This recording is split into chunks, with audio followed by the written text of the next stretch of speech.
આપનું હાર્દિક સ્વાગત છે। હું જીડી મોદી કોલેજ છે એના ગ્રાઉન્ડ ઉપર ઊભેલો છું અને રાધિકાબેન પટેલ કે જે આપણા પાલનપુરના વતની છે અને ફૂટબોલની અંદર એ મેડલ લઈ આવ્યા છે, તો એમના જે કોચ છે ગિરીશભાઈ સાહેબ, એ ગિરીશભાઈ સાહેબને હું પૂછવાનો પ્રયત્ન કરીશ કે તમે આ જે બેન છે રાધિકાબેન, એમને છેક થાઈલેન્ડ સુધી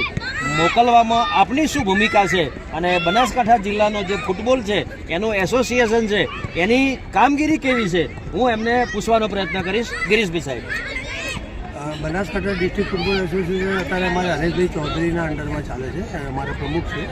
અને ખૂબ જ સહકાર છે। અને જો રાધિકાની વાત કરીએ તો એ અમારે વિદ્યા મંદિરમાં ખેલાડી હતી અને 9મા ધોરણ જઈને લગભગ ફૂટબોલ ચાલુ છે,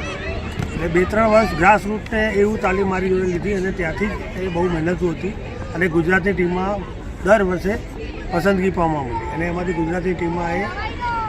રાષ્ટ્રીય કક્ષાએ રમવાનું ચાલુ કર્યું। પછી થોડી મોટી થઈ પછી એને મેં અમારા ભાઈ આકાશ મહેતા છે જે નેશનલ રેફરી પણ છે, ઇન્ટરનેશનલ રેફરી છે અને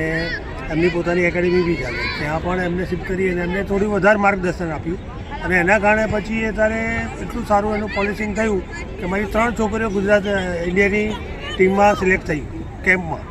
અને એમાંથી પછી અમારે રાધિકા એ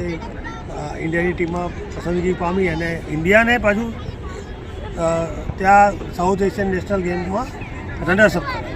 એ બહુ મોટી વાત છે અમારા। હા, તો આ હતા ગિરીશભાઈ સાહેબ કે જેમણે ફોરેનની અંદર પણ